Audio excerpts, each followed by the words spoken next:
حبيبنا المصطفى سيد المرسلين وعلى آله وصحبه أجمعين. رب اشرح لي صدري ويسر لي أمري واحلل عقدة من لساني يفقه قولي. Muslimin dan muslimat yang dikasihi sekalian, alhamdulillah kita panjat syukur pada Allah Subhanahu wa taala, masih lagi pagi ni kita dapat melaksanakan amanah kita, tanggungjawab kita, iaitu ibadah kita pada Allah, dan solat kita dapat sama-sama laksanakan secara berjemaah, solat subuh. Para jemaah sekalian, pagi ni sebagaimana biasa kalau sebab saya berkait dengan kita bincang tentang tafsir Al-Munir tu, cuma saya nak KIV lagi pada hari ni. InsyaAllah nanti kita akan bincang tentang kitab tafsir pada bulan akan datang lah, insyaAllah. Cuma pagi ni saya ingin bercakap lagi tuan-tuan, puan-puan, berkait dengan isu yang berkait dengan pernikahan. Di bahagian perkahwinan tuan-tuan, saya masih lagi banyak dapat perkara-perkara yang berkait dengan isu-isu pernikahan tadi yang memang dia akan bermasalah kalau tak kena cara dia. Makna begitu. Dalam perbincangan yang lalu tuan-tuan, saya rasa saya ada sebut tentang wali hakim. Sebab biasanya kadang-kadang pernikahan tadi dia tidak sah perkahwinan itu ataupun sah nikah itu, antara sebabnya melibatkan wali. Yang melibatkan saksi ini jangan sangat tuan-tuan, melibatkan wali lah antaranya. Bila mana melibatkan wali, dia akan kesan pada perkahwinan itu. Sebab wali ini memang di antara salah satu syarat, bukan syarat lah tuan-tuan, dia panggil rukun, bukan syarat, rukun. Makna kalau sah nikah, rukun tadi mesti kena betul. Makna kalau tak kena, maka dia tak akan jadi sah nikah tu tadi.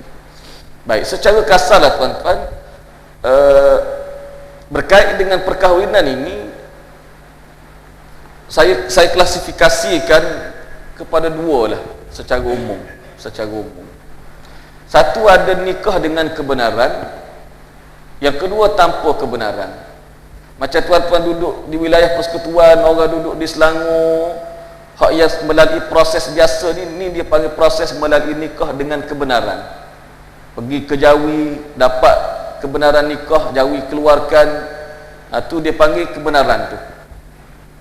Kalau di Selangor pula, dia duduk di Selangor, dia nak nikah dengan orang wilayah persekutuan, Selangor pun keluar kebenaran, mari daftar di Jawi, itu semua dengan kebenaran. Biasanya melalui kebenaran ini okey lah, cuma ada juga yang tidak okey. Baik, yang jadi tak okey itu macam mana? Yang jadi tak okey, hal ni dengan kebenaran dah ni tuan-tuan, dengan kebenaran yang mana, dengan kebenaran tadi kita dah melalui proses tapisan itu dah ada. Tapisan tadi dah ada.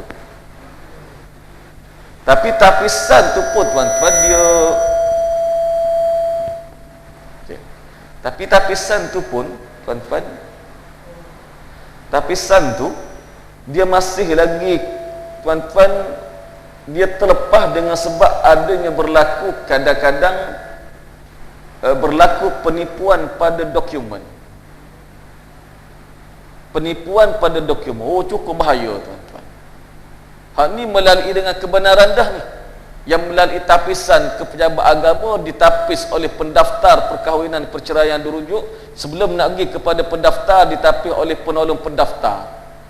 Macam yang duduk di masjid ni, penolong pendaftar dipanggil juru nikah, penolong pendaftar perkahwinan perceraian dan rujuk, tapis itu.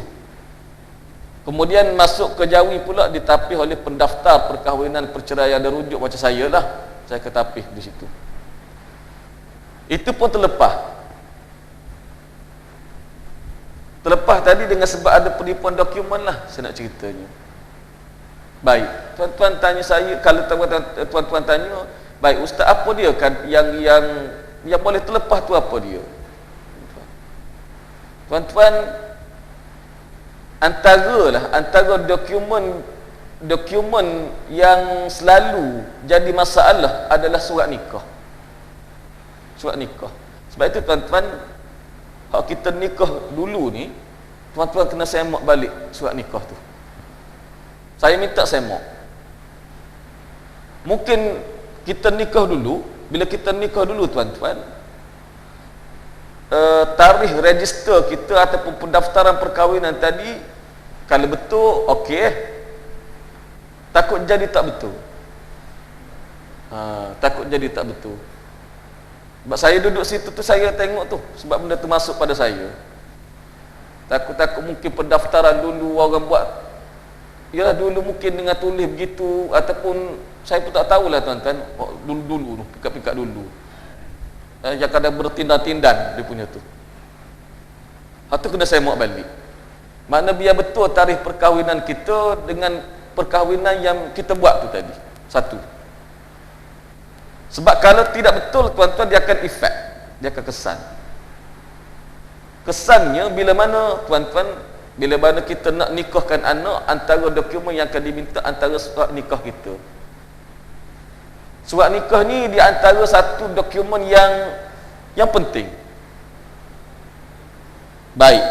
Surat nikah ini tuan-tuan itulah yang menyatakan kita kahwin, kemudian hasil daripada perkahwinan itu kita ada anak. Kita ada cucu. Mana kita ada anak lah senangnya. Ada anak makna begitu. Biasa melibatkan anak ni. Maka hasil perkahwinan itulah tuan-tuan dia akan dilihat pada poin dia adalah surat nikah tu tadi. Situ.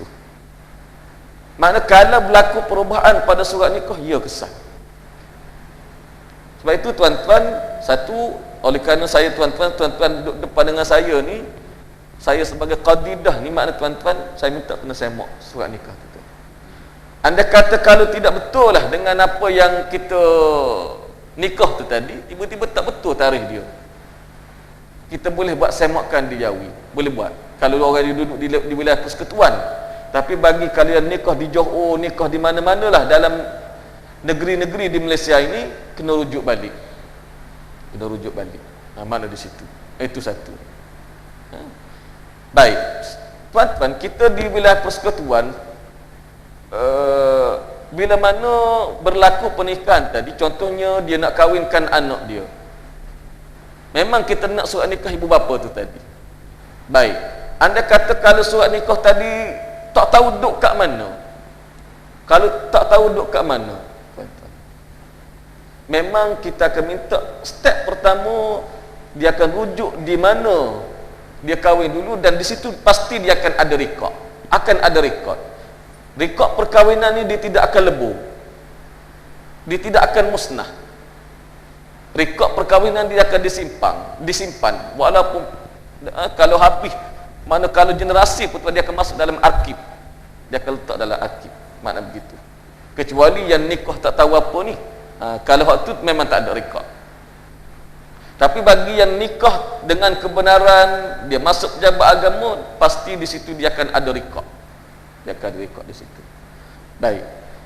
Kita, tuan-tuan, kalau tidak ada surat nikah ibu bapa mana tadi, dia pergi tempat di mana negeri dia kahwin tadi, dia dapatkan cabutan, okeylah.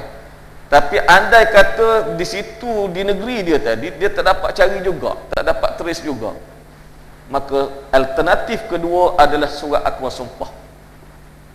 Surat akwa sumpah berkanun yang terlibat dengan tuan-tuan, sumpah ni di bawah section 1960 dia panggil. Okey. Maka akuan berkanun tu penting. Kalau mahkamah terima, dan kita pun kita terima, tapi melibatkan untuk urusan nikah, kita letak tu jalan-jalan akhir. Tuan-tuan, saya terima surat akuan sumpah hak menipu ni banyak, yang kesannya pernikahan anak tadi tidak sah dari sudut hukum syarak. Contoh saya ambil, tahun lepas berlaku perkahwinan seorang tuan-tuan, tahun lepas makna begitu, perkahwinan dia tahun 2014. Tahun 2014. Tahun lepas lah, makna begitu. Kebetulan tuan-tuan, dia call. Kebetulan masa tu saya angkat call. Saya cover di bahagian hadapan kaunter nikah ni. Dia kata, "Ustaz, saya ragu pada perkahwinan saya. Saya ragu pada perkahwinan saya." Saya kata, "Ragu macam mana, tuan?" Saya tengok tarikh nikah pak mentua, kebetulan tuan-tuan hak cakap ni suami. Pak mentua dia kata, "Saya tengok tarikh perkahwinan pak mentua saya, dia tak sama. Maknanya kalau nak tengok tarikh perkahwinan pak mentua dengan lahirnya anak sulung, kebetulan pak mentua dia mati dah. Pak mentua mati, tuan-tuan, yang akad nikah ni abang sulung. Pak mentua mati, ayah tu, kemudian tok dia pun tak ada, yang ada adalah anak sulung. Anak sulung tu anak lelaki. Yang nikah ni adik. Suami adik itulah dia telefon. Dia kata, "Ustaz, saya ragu. Saya tengok tarikh nikah abang sulung yang akad nikah saya tadi, yang jadi walinya tak cukup bulan. 4 bulan je. Daripada tarikh perkahwinan ayah dia tu sehingga lahirnya dia 4 bulan. Saya ragu." Saya tanya, "Awak nikah kat mana?" "Nikah di wilayah." "Tak apa, mendatang. Nanti saya letak satu date untuk dia jumpa dengan saya. Datang jumpa saya, tuan-tuan. Kita buat semokkan balik kes tu. Macam mana Jawi boleh lepas?" Kita semok dokumen, tuan-tuan. Ringkas ceritanya, rupa-rupanya memang pelaku penipuan pada pemalsuan dokumen dikira. Pada surat akuan sumpah berkanun, yang masa tu ibu dia tak masukkan keterangan menyatakan bahawasanya abang sulung ni adalah anak tak sah taraf. Anak tak sah taraf. Dia tipu tu, dia tak masuk keterangan tu. Kemudian, tuan-tuan, ialah pada tahun 2014 berlaku pernikahan. Tuan-tuan, pejabat agama ni, kami ni nahnu nahkum fi dhawahir. Kami berhukum secara zahir dengan fakta yang ada di hadapan. Kalau tipu, tuan-tuan, saya kalau tipu benda duduk dalam hati, dia tak bagi tahu cerita sebenar, saya tak boleh nak teris. Kita tak boleh nak teris. Sebab tu sepatutnya bila mana, tuan-tuan, hak berkait dengan kita tadi, dia kena cerita perkara sebenar. Jangan sembunyi. Kalau sembunyi, tuan-tuan, tadi dia tak bagi tahu tak bagi tahu anak sulung tadi adalah anak tak sah taraf. Makna begitu, akhirnya si anak tu tadi jadi wali kepada adik dia, tuan-tuan, menyebabkan pernikahan anak tadi, adik dia tu tadi, tidak sah dari sudut hukum syarak. Tak sah hukum syarak. Walaupun lepas, tuan-tuan. Dan dalam kes tadi, tuan-tuan, terpaksa kena farakkan balik pernikahan dia. Farak ni makna pisahkan balik. Kena pergi ke mahkamah balik untuk farakkan pernikahan. Satu cerita. Yang keduanya, tuan-tuan, lepas farak pernikahan tu tadi, saya tanya, okey, isteri mengandung ke tak mengandung? Dia kata, "Ustaz, mengandung 5 bulan setengah." Okey, 5 bulan setengah mengandung. Mana anak tu tadi, tuan-tuan, anak tu tadi tidak daftar lagi sebab baru dalam proses mengandung. Hak dia baru tahunya bulan 10 itu. Bulan 10 baru tahu dalam keadaan mengandung. Saya kata tak apa. Hak ni yang penting, yang pertama dulu kena farakkan pernikahan dulu. Yang kedua, pergi ke mahkamah, tuan-tuan, mahkamah farak pernikahan, nikah balik. Kena nikah balik. Lepas nikah balik, anak yang ada dalam kandungan tadi kena buat pengesah tarafan anak di mahkamah tinggi, kena buat untuk melibatkan nasab tu tadi. Baik, saya tanya tuan-tuan, hak dia ni, adakah pada permulaan dia kahwin tadi dia tahu dah cerita ni? Dia pun tak tahu, anak pun tak tahu, wali sendiri pun tak tahu, wali abang kandung dia yang kat nikah tu, dia pun tak tahu bahawasanya dia adalah anak tak sah taraf. Si ibu tu tadi dia tutup cerita. Ni tuan-tuan. Maka bila tahu belaka macam ni, okey, kalau dalam tadi mana kena buat pengesah tarafan anak di mahkamah tinggi, mana anak tadi tuan-tuan secara hukumnya kena buat pengesah tarafan anak di mahkamah tinggi, dia panggil dalam bab hukum wati syubhah, persetubuhan syubhah dia panggil. Perkahwinan tadi dikira perkahwinan yang syubhah, tetapi hukum perkahwinan tadi fasid lah. Fasid ni makna tuan-tuan, pernikah tadi punah, rosak. Anak tu ada, cuma nak nasab anak tadi mesti kena buat pengesah tarafan anak di mahkamah tinggi. Dan bagi yang pernikah yang fasid tadi, dia boleh nasab kepada bapak dia, dengan syarat si bapak tadi pada permulaan pernikahan dia tidak tahu. Dia tidak tahu.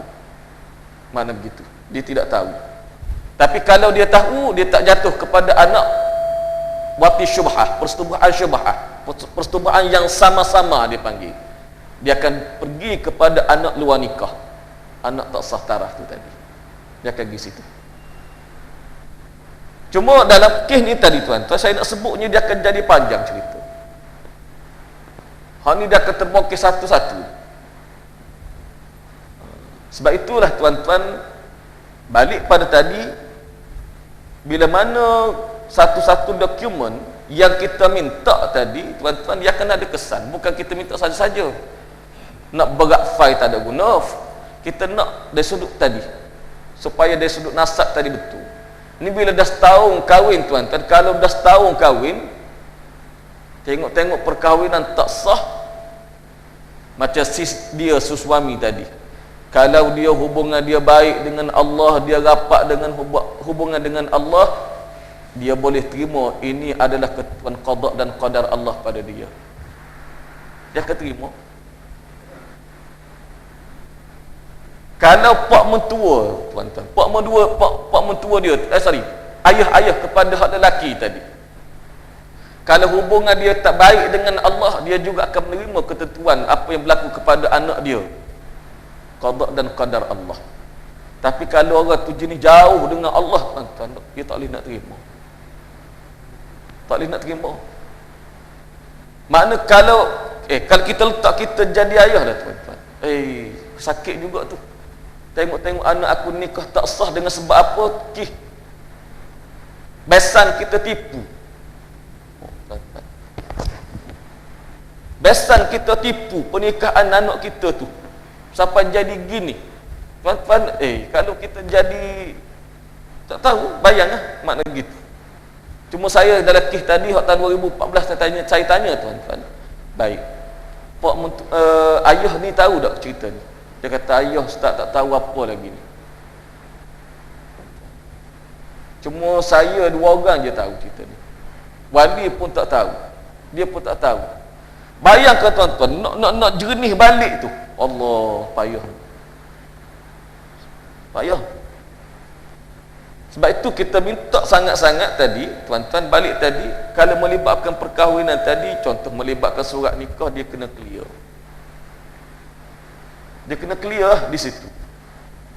Itu yang menipu akuan sumpah, yang tipu surat nikah, sama juga dia akan jadi gitu tuan-tuan. Melibatkan sah nikah tu tadi, hancurnya dengan sebab berlaku penipuan pada dokumen tu. Sebab tu penting nasab tu tadi melalui surat nikah kita. Sebab itu tuan-tuan, kalau kita contoh, saya balik kepada surat nikah kita tadi, bila mana kita kahwin, kita kena tengok balik. Jangan kita tersedar bila mana tengok anak kita nak kahwin, baru tersedar. Dia kata tarikh pernikahan kita salah.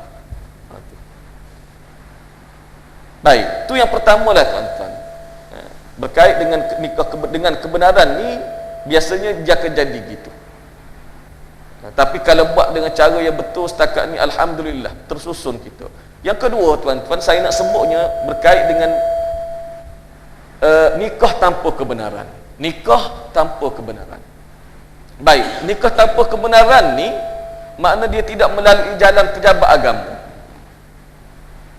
Kalau orang yang duduk di wilayah persekutuan, dia tidak pergi ke Jawi, dapat kebenaran, dia nikah dengan cara begitu.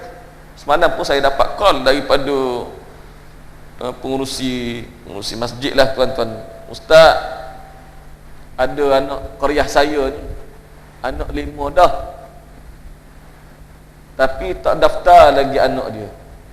Tak daftar lagi anak. Kenapa tak daftar? Dia kata dia nikah gitu, Ustaz. Dia nikah gitu. Anak 5 dah. Saya kata nikah macam mana? Saya pun tak tahu dia nikah, Ustaz. Maknanya nikah dengan cara gitu. Nikah kat mana? Saya ingat nikah Lik Siam di mana? Rupanya nikah Kuala Lumpur juga. Nikah Kuala Lumpur, tuan-tuan, dia nikah dengan cara gitu je. Dia buat. Lepas tu anak 5 dah. Bila anak 5 ni, tuan-tuan, dia ialah melibatkan pendaftaran tadi, dia akan tengok kepada hitam putih. Hitam putih ni makna begitu. Kalau tidak ada hitam putih, payah, tuan-tuan, payah. Tadi macam tadi payah, sebab nikah dengan tanpa kebenaran begitu. Baik, tuan-tuan, saya nak bagi jalan penyelesaian kalau orang datang kepada tuan-tuan, macam mana nak selesai kes macam ni. Macam mana nak selesai bagi orang yang nikah tanpa kebenaran ni supaya dia boleh clearkan balik. Makna begitu. Cuma kalau orang tanya kita nikah dengan tanpa kebenaran, nak nikah dengan begitu, janganlah. Jangan. Cuma kalau dah berlaku tadi, macam mana nak selesai? Tuan-tuan, mana-mana orang yang nikah tanpa kebenaran ni, nak nikah tanpa kebenaran dan dia memang tidak ada hitam putih, ataupun mungkin adalah surat sekeping yang dibagi, jalan dia kena bermula di mahkamah. Dia kena bermula di mahkamah. Dia akan pergi ke mahkamah. Kalau orang duduk di wilayah persekutuan ni, pergi ke mahkamah syariah di Jalan Duta. Kemudian dia buat pengesahan, dipanggil pengesahan nikah. Buat pengesahan nikah tadi, maka mahkamah akan tengok kepada kes tadi, pernikahan yang berlaku tu sah ataupun tidak mula-mula. Tu mula-mula sekali. Andai kata pernikahan yang berlaku itu sah dari sudut hukum syarak, dan benda tu berlaku di wilayah persekutuan contohnya, ataupun berlaku di mana-mana saja, tapi dia orang wilayah persekutuan duduk menetap di sini, tuan-tuan, maka biasanya mahkamah akan arah daftar. Mahkamah tengok nikah tadi sah ataupun tidak. Kalau sah dari sudut hukum syarak, kemudian mahkamah akan arah daftarkan perkahwinan itu. Ayat dia akan bunyi, perkahwinan itu hendaklah didaftarkan dengan sewajarnya. Biasanya kisah macam tu. Bila daftar dengan sewajarnya, tuan-tuan, barulah dia boleh pergi ke Jawi untuk daftarkan perkahwinan itu. Daftarkan perkahwinan itu, tapi dengan perintah mahkamah. Kalau tanpa perintah mahkamah tak boleh. Tu bagi perkahwinan yang dia kahwin, sekiranya perkahwinan tadi adalah perkahwinan yang sah dari sudut hukum syarak. Tapi andai kata dia pergi ke mahkamah, mahkamah kata pernikahan tadi adalah pernikahan yang tak sah dari sudut hukum syarak, menyalahi hukum syarak, mahkamah akan farak balik pernikahan tadi. Maka dia kena nikah semula. Dia kena nikah semula. Baik, katalah 5 orang anak yang ada tadi, macam mana nak buat, tuan-tuan? Anak ni tadi juga dia kena buat pengesah tarafan anak di mahkamah tinggi. Dia kena buat pengesah tarafan anak di mahkamah tinggi. Mahkamah makna dia akan nasabkan anak. Berdasarkan tengoklah kepada keterangan daripada dia tu tadi, suami isteri, kemudian melibatkan saksi yang ada. Makna begitu, yang tahu cerita perkahwinan tadi, itu terpulang pada mahkamah. Sama ada dinasabkan anak sah taraf ataupun tidak sah taraf. Tengok kepada perkahwinan itu. Itu penyelesaian kepada penyelesaian kepada perkahwinan yang tuan-tuan nikah tanpa ikut peraturan ni, makna begitu. Sama ada dia nikah ni contoh, sama ada dia nikah di wilayah persekutuan ataupun dia nikah tempat mana-mana sekalipun. Sama je, makna katalah orang tu nikah di Thailand pun sama. Kena buat pengesahan nikah dipanggil di mahkamah, ataupun dia nikah di Pakistan, sama juga kena buat pengesahan nikah di mahkamah. Sama je jalan dia. Mahkamah sah, daftar. Biasanya gitu. Kalau mahkamah tak sah, dia akan farak balik pernikahan tadi. Sebab nikah tanpa kebenaran ni tuan-tuan, risikonya tadi sah ataupun tidak hukum dia. Bergantung kepada wali itu, bergantung kepada wali itu. Baik itu tuan-tuan, beberapa kes yang saya dapati dalam kes perkahwinan ini yang tanpa kebenaran tu begitu. Cuma yang kedua lagi tuan-tuan, tanpa kebenaran ni saya nak sebut tuan-tuan, katalah dia ni nikah tanpa kebenaran sekali, nikah, kemudian dia nikah sekali lagi, berkahwin sekali lagi untuk dapatkan kebenaran. Contoh saya bagi, macam pernah berlaku pernikahan di Melaka. Berlaku pernikahan di Melaka tadi, diakad nikah oleh wali tanpa melalui pejabat agama Islam di Melaka. Tidak ada rekod di Melaka, tapi pernikahan tadi diakad nikah oleh wali sendiri. Nikah, tak tahulah, ayuh akad nikah begitu je, cari 2-3 orang, ayuh akad nikah. Jadi tuan-tuan, berlakulah perkahwinan situ. Kemudian hasil daripada perkahwinan yang wali tadi, ayah dia akad nikah tadi, ada anak. Jadi bila ada anak tadi, dia nak daftarkan anak tadi perlu kepada dokumen. Ayah akad nikah begitu, tidak ada dokumen. Tidak ada dokumen. Jadi dia kebetulan pada masa tu tuan-tuan, ni kes. Dia pergi ke Johor. Pergi ke Johor, menetap di Johor, kemudian dia buat permohonan balik, nikah semula dengan orang yang sama, nikah semula tuan-tuan, maka dapatlah CJ Johor. Lepas Johor, dapat CJ Johor. Mana dia tak bagi tahu dia pernah nikah di Melaka. Maka di Johor dapat CJ. Bila dapat CJ tuan-tuan, maka ringkas ceritanya tuan-tuan, boleh daftar anak tu tadi. Daftar anak tu tadi.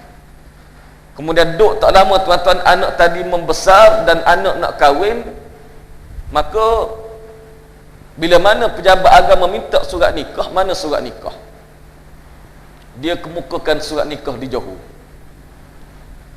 Bila surat nikah di Johor tadi, tunjuk surat nikah di Johor tadi, tuan-tuan tengok tarikh perkahwinan dia dengan anak lahir tak cukup bulan.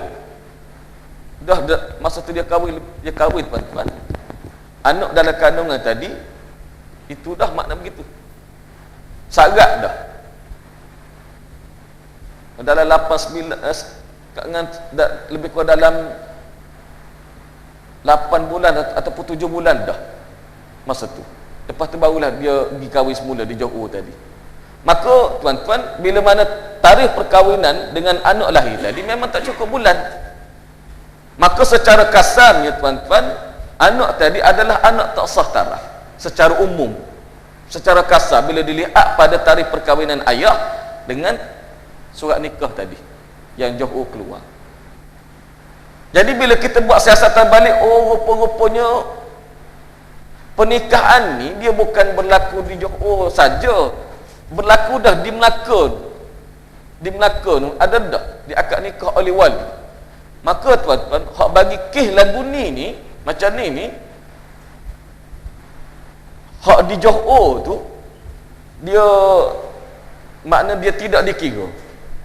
Dia akan pergi patah balik kepada nikah di Melaka tu. Kena cek nikah di Melaka tu. Kena cek nikah di Melaka, tengok nikah di Melaka sah ataupun tidak sah. Kalau pernikahan di Melaka tu sah dari sudut hukum syarak, dia tidak akan ada 2 kali nikah di Johor tu. Mana apa yang dibuat di Johor tu tadi habis keberah je. Makna begitulah bahasa ceritanya tuan-tuan. Sepatutnya tak ada, tak boleh. Hukum syarak pun tak boleh tuan-tuan nikah buat begitu. 2 kali begitu.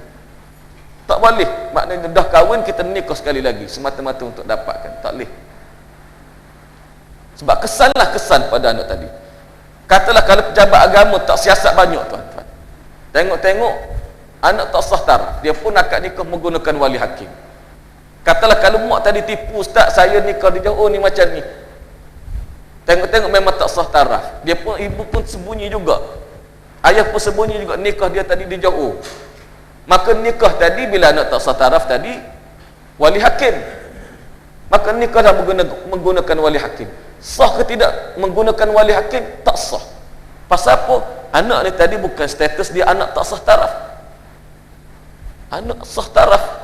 Sebab perkahwinan tadi, tuan-tuan di Melaka tadi, dia akad nikah oleh wali. Wali sendiri akad nikah ni. Ayah kandung. Macam mana boleh jadi anak tak sah taraf? Dia akan jadi macam tu, tuan-tuan. Sebab itu tuan-tuan, perkahwinan ini bila mana nikah saja dia kena buat pengesahan.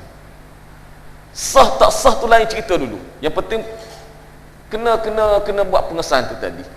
Kalau pernikahan pertama dah sah dari sudut hukum syarak, maka tak perlu ada nikah kedua. Macam orang dia buat, orang ke Thailand tu yang nak tutup nikah di Thailand, kemudian balik ke Malaysia nikah sekali lagi untuk dapatkan sijil. Oh, jangan buatlah kerja macam tu. Jangan buat kerja macam tu. Kalau ada orang minta pandangan kita, jangan buat kerja macam ni. Dia akan memberi kesan, mungkin bukan hari ini, 10 tahun akan datang.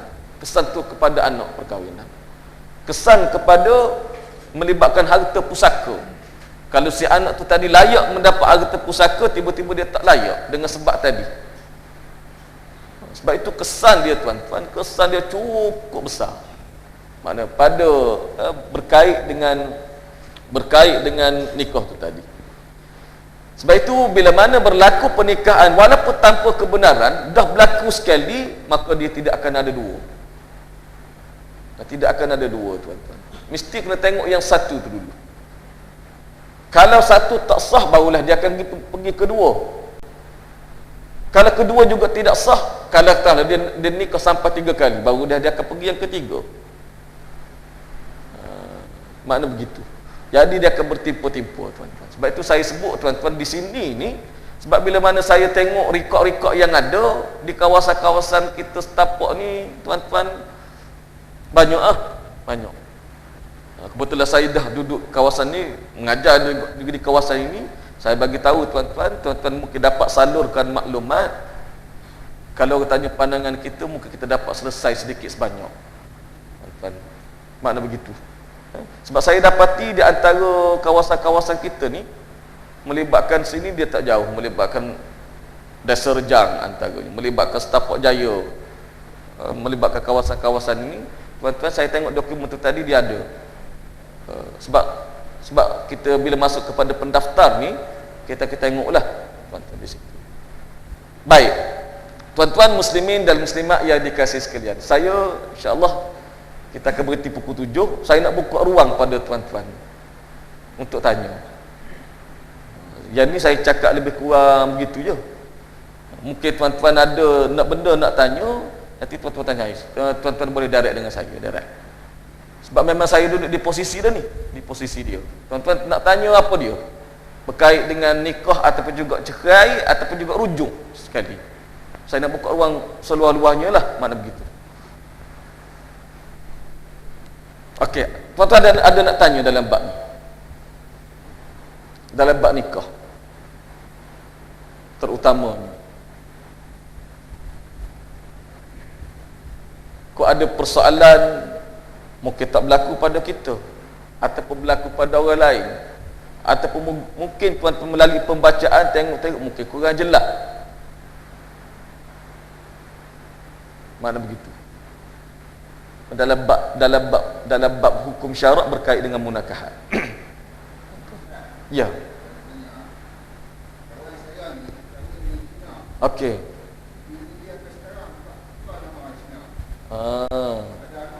Ada anak 2 orang. Okey. Kalau dia kahwin dengan Cina, dia tak tukar nama, tuan-tuan, dia tak tukar nama. Okey, perkahwinan tadi dia perlu dilihat kembali. Satu step dia. Bila tengok kepada perkahwinan ni, tuan-tuan, bila mana tak tukar nama, cuma macam berlaku di wilayah ni, setakat ni tuan-tuan, walaupun dia kahwin dengan nama tu tadi nama Cina, asalkan yang apa ni Cina tu tadi dia masuk Islam. Dia masuk Islam tu penting. Dia masuk Islam tapi kekal dengan nama yang sama. Tak apa hukumnya. Tak apa dari sudut hukum syarak. Cumanya tuan-tuan, dia akan jadi kekeliruan lah. Sebab itu bila mana orang tadi nikah dengan Cina ke ataupun dengan India ke, kita minta tukar nama. Sebab dia akan berlaku kekeliruan macam tadilah. Sebab itu kita minta tukar nama. Tapi dari sudut hukum syarak boleh ke tidak? Boleh. Walaupun dia nikah dengan nama tadi, dengan nama Cina. Asalkan dia Cina tu tadi dia mesti masuk Islam, mesti masuk Islam. Saya pasti mungkin di situ ada rekod dia ada rekod. Makna itu. Yang masuk Islam tu penting. Makna kalau tak masuk Islam tak boleh. Dia tak boleh makna begitu. Sebab tak boleh di antara orang Islam berkahwin dengan bukan Islam. Tak boleh. Di situ. Waktu. Okey, tak apa. Jalan penyelesaian macam tu, step pertama dia kena pergi ke mahkamah. Bila pergi ke mahkamah, katalah surat nikah memang tidak ada, dia buat surat akwa sumpah tu tadi, mengatakan dia berkahwin dengan yang Cina tu tadi secara ikrar lisan. Kemudian pergi ke mahkamah, biasanya mahkamah dia akan di situ tuan-tuan dia akan ada ikrar syar'i, sumpah syar'i. Itu dalam mahkamah lah di situ. Biasanya hakim syar'i dia akan tanya, kalau perlu dia tanya saksi, dia sapina siapa-siapa saksi yang tahu cerita ini, maka hakim syar'i berhak berdasarkan kepada keterangan yang diberikan kepada dia memutuskan tentang perkahwinan itu tadi. Anda kata maka hakim syar'i putus perkahwinan di antara dia dengan yang Cina tu tadi sah dari sudut hukum syarak, beres. Dia ambil perintah penghakiman daripada mahkamah tadi, pergilah ke pejabat agama di mana dia duduk. Maka daftarlah perkahwinan itu dalam tempoh 17 hari, dalam tempoh 14 hari biasanya dia akan dapat sijil nikah. Itu penyelesaian dia. Jadi tuntutan melibatkan hari itu selepas itu bolehlah.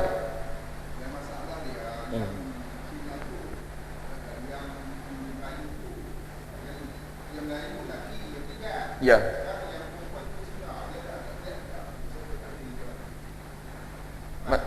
Macam mana?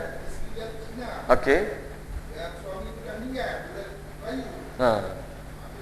Tak apa. Si isteri tadi dia pergi ke mahkamah.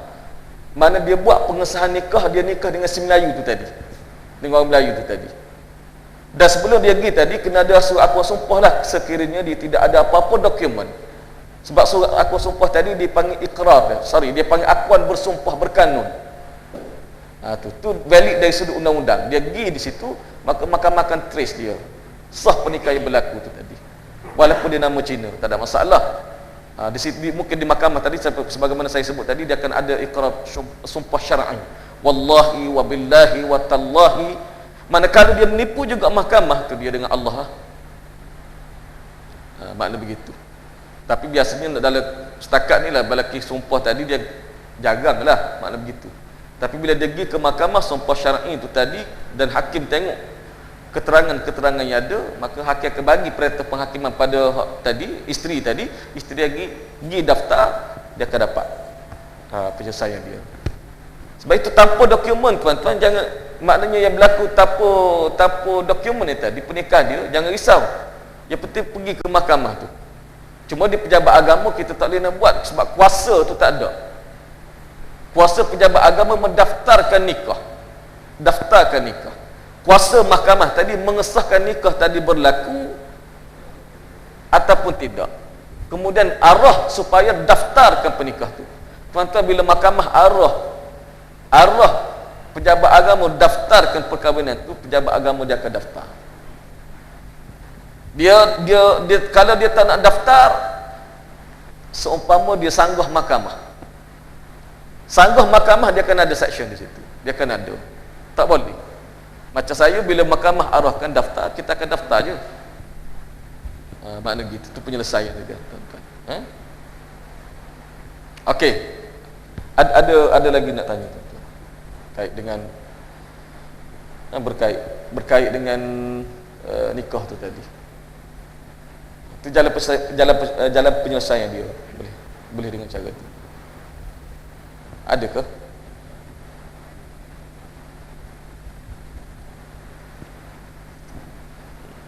Okey. Kalau tuan-tuan mungkin lepas ni, tuan-tuan kalau ada boleh kemukakan. Cuma sebelum saya tutup, tuan-tuan.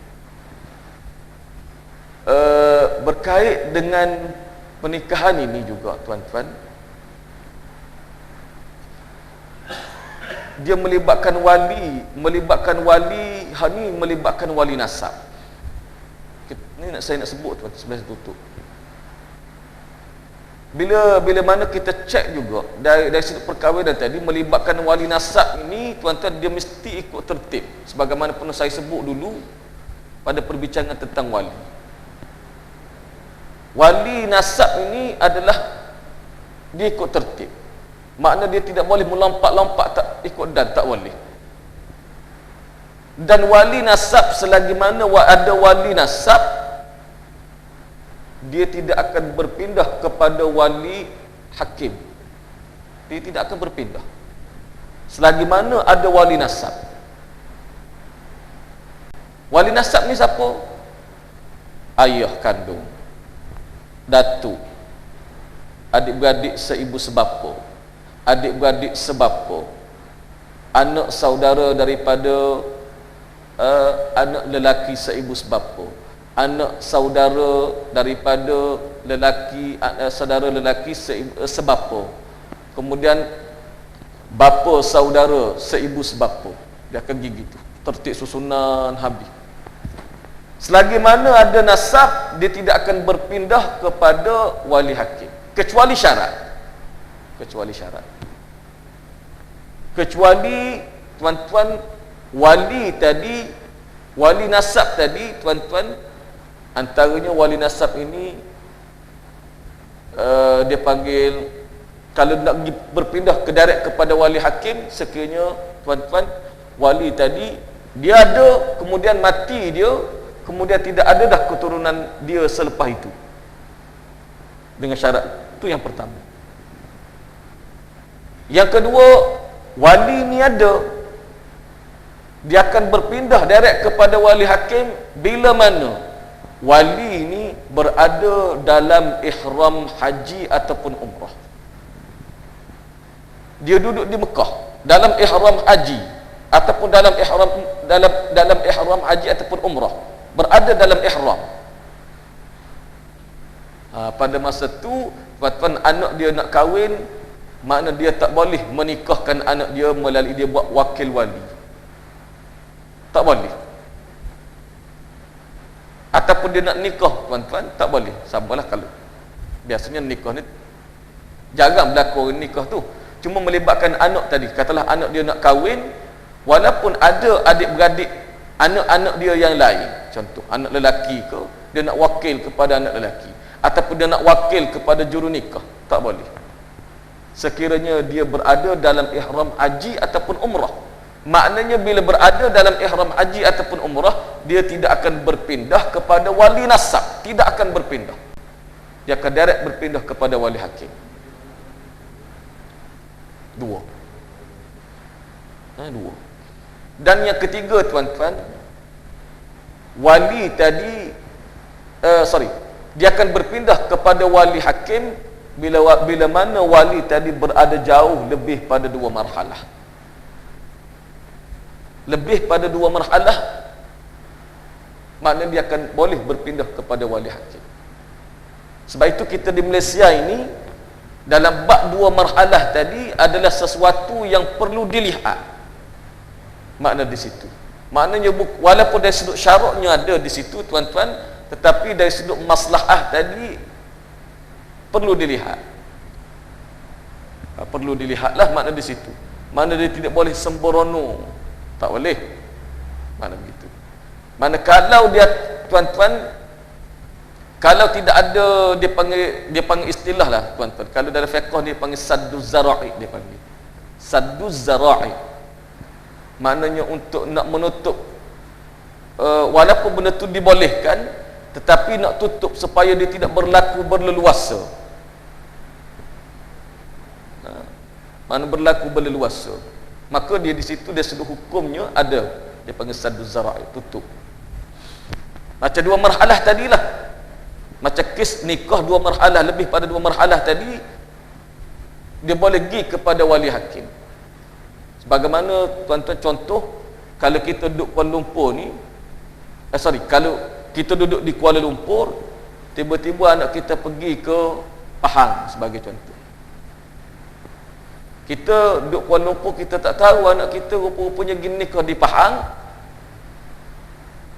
nikah menggunakan wali hakim, maka tuan-tuan, sah pernikahan sekiranya dia nikah dengan wali hakim tadi adalah wali yang dilantik. Cuma Pahang biasanya kalau kita negeri-negeri tuan-tuan, dia tak boleh keluar dengan cara begitu, melainkan dia masuk mahkamah. Bila masuk mahkamah, mahkamah akan berhubung dengan kita sebagai ayah. Mana gitu, dia ketutup gitu. Tapi kalau tuan-tuan, macam yang tidak dilantik, macam bagi kes yang berlaku di Thailand begitu. Sebab itu di Thailand, bila mana imam di sana nak akad nikah tu tadi, tuan-tuan dia akan tengok berapa jauh wali tadi duduk. Sebab dua marhalah tadilah yang membenarkan dari sudut hukum syarak. Dua marhalah tu. Mana gitu. Kalau tak sampai dua marhalah, walaupun dia akad nikah oleh wali yang dilantik di sana, tetap juga tidak sah dari sudut hukum syarak. Mana gitu. Tapi sekiranya wali tadi lebih pada dua marhalah, kalau dia nikah dengan wali yang tidak dilantik, juga tidak sah dari sudut hukum syarak. Makna sesuatu yang perlu dilihat. Macam kalau Kuala Lumpur ni tuan-tuan, macam saya ada kuasa melibatkan wali hakim. Ada kuasa melibatkan wali hakim. Katalah kalau anak orang tu duduk di Pahang tu tadi, dia mari ke Kuala Lumpur nak akad nikah, dia jumpa saya ada kuasa wali hakim. Tuan-tuan, anak dia nikah, saya nikahkan anak tu tadi menggunakan kuasa saya sebagai wali hakim, walaupun ayah dia duduk di Pahang tadi tidak tahu sah ataupun tidak sah hukum syarak. Sah. Cuma kuasa saya sebagai pendaftar wali hakim ni tuan-tuan, pendaftar melibatkan wali hakim ni, bila mana saya nak akad nikah wali hakim tadi, perintah mahkamah mesti ada. Perintah mahkamah tu mesti ada. Makna dia tak boleh akad nikah tadi menggunakan wali hakim tanpa ada kebenaran daripada mahkamah. Macam kita ada kebenaran mahkamah. Kalau di Thailand dia tidak ada. Dia tidak ada. Hak tu yang jadi tuan-tuan masuk. Cuma tuan-tuan, cuma di Thailand baru ni, sebab saya pernah sebut tuan-tuan, kita pergi ke Thailand. Tuan-tuan, kita pergi ke Thailand, kita jumpa dengan qadi-qadi dan naik qadi di lima daerah paling lima. Antaranya Satun, Patalang, kemudian Songkla, Naratiwat, kemudian Bangkok. Satu lagi Yala. Yala. Dalam lima-lima ni tuan-tuan, saya nak ceritanya, memang hal ni antara bila mana berlaku pernikahan di situ, dari sudut iktirafnya tuan-tuan, bukan bermakna kita iktiraf secara maknanya tanpa ada kesekatan dari sudut kuasa, tidak. Mana biasanya kalau berkahwin di Songkla antaranya ataupun Naratiwat, biasanya sah dari sudut hukum syarak. Dengan sebab tadilah wali berada jauh lebih pada dua marhalah tu tadi. Cuma tuan-tuan, situ saya nak ceritanya longgar ni makna tuan-tuan, katalah pukul 12 malam kadang-kadang akad nikah. Boleh nak nikah? Boleh, kita nikah dulu. Lepas tu esok baru buat dokumen. Tuan-tuan, kata kalau dia nikah tadi dengan bini orang, Dokumen tu tak ada. Orang mari kata bagi tahu nak nikah. Dan dia tu adalah bini orang. Sebagai contoh. Sahkah nikah tu tadi? Tak sah. Ataupun tuan-tuan mungkin kita ada orang kenal tadi, mungkin ada kita kenal dia. Dia kata saya dah pisah dengan suami saya, memang dah ada surat cerai apa semua. Dia pun hanya sekadar bagi tahu gitu kita. Kita tidak pun tengok hitam putih surat cerai tu ada ke tak. Pakai gini nikah gitu tuan-tuan. Cuma dia kata dia pernah bercerai. Tiba-tiba nikah tadi, perceraian tadi masih tak berlaku. Perceraian tadi masih lagi tidak berlaku. Tak sah di sudut hukum syarak. Sebab tu nikah ni tuan-tuan, dia makna sesuatu yang perlu dilihat lah. Kadang-kadang kita orang memahami nikah ni tadi permudah, dia permudah ni maksudnya Nabi ni tuan-tuan, dia bukan melibatkan dia panggil melibatkan dokumen tu tadi. Sebab dokumen tadi adalah sesuatu yang perlu dilihat. Hak mudahnya tuan-tuan, bila mana kahwin tadi, nikah tadi dah memang clear dah dari sudut individu tu tadi. Bila dia nikah, permudahkan. Kalau dia nak jawab dalam bab nikah mungkin susah sangat, tergagap-gagap sebagai contohnya, permudahkan. Kalau dia boleh sebut saya terima nikah, okey dah, saya terima nikahnya, okey. Kemudian dari sudut urusan nak buat urusan melibatkan mas kahwin, contoh tuan-tuan, mungkin mahal sangat nak bayar, permudahkan. Sebab tu Nabi letak permudahkan di situ. Walau khatimun minal hadid, walaupun cincin daripada besi mesti ada mas kahwin. Tu permudahkan di situ. Sebab tu di Johor RM22.5. Johor RM22.5 antaranya. Kita pernah nak selarah dulu tuan-tuan, kita selarah berlaku. Johor kata better, Sultan kata better, nak negeri better macam ni. Makna kalau ada RM22.5 boleh nikah dah. Makna begitu. Permudahkan di situ. Macam kita di wilayah persekutuan RM80. Orang ada RM80 tadi, boleh tak kahwin? Boleh. Mana gitu. Itu permudah di situ. Bukan meletak ke syarat, contohnya nak kena nikah ni tadi kena ada RM50,000 baru boleh nikah. Tak. Itu Nabi sebut benda-benda tu gitu. Jadi tuan-tuan, hak tu di antara perkara yang perlu dilihat baliklah di situ. Cuma saya sebut melibatkan dokumen, perlu ke tidak? Ya perlu, kerana dia melihat kepada individu tadi tu siapa. Di situ. Jadi tuan-tuan, perempuan muslimin dan muslimat yang dikasihi sekalian, mudah-mudahan apa yang saya sebut sedikit sebanyak berkait dengan isu nikah ni tadi, kita ada sedikit maklumat dan kita ada tuan-tuan ilmu di situ. Mudah-mudahan kalau pandangan orang minta dengan kita, tuan-tuan, kita boleh bagi pandangan yang baik, insya-Allah. Jadi tuan-tuan muslimin dan muslimat yang dikasihi sekalian, saya berhenti sekadar itu. Insya-Allah pada bulan akan datang kita akan bincang balik tafsir Al-Munir dalam perbincangan kita, insya-Allah. Jadi sekadar itu, aku qauli hadza wa astaghfirullahal azim li wa lakum wa lisairil muslimina wal muslimat wal mu'minina wal mu'minat fastaghfiruhu innahu huwal ghafurur rahim. A'udzu billahi minasyaitonir rajim. Bismillahirrahmanirrahim. Allahumma faqihna fid din, Allahumma 'allimna minhu ma jahilna wa dhakkirna minhu ma nasina. Rabbana iftah bainana wa bain qaumina bil haqq wa anta khairul fatihin. Wa sallallahu ala sayyidina Muhammadin wa ala alihi wa sahbihi wa sallam walhamdulillahi rabbil alamin. Taqabbalallahu minkum.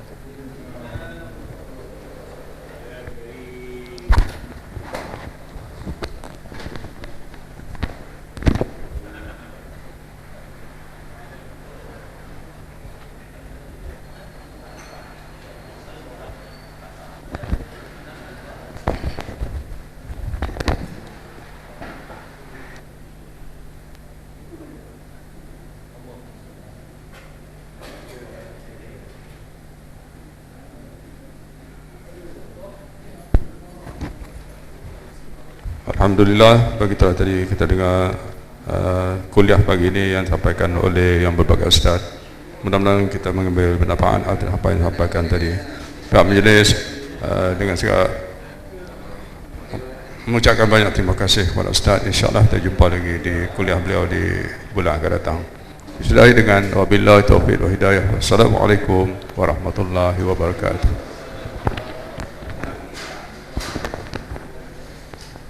InsyaAllah kuliah maghrib petang ni ialah Ustaz Muhammad Salam.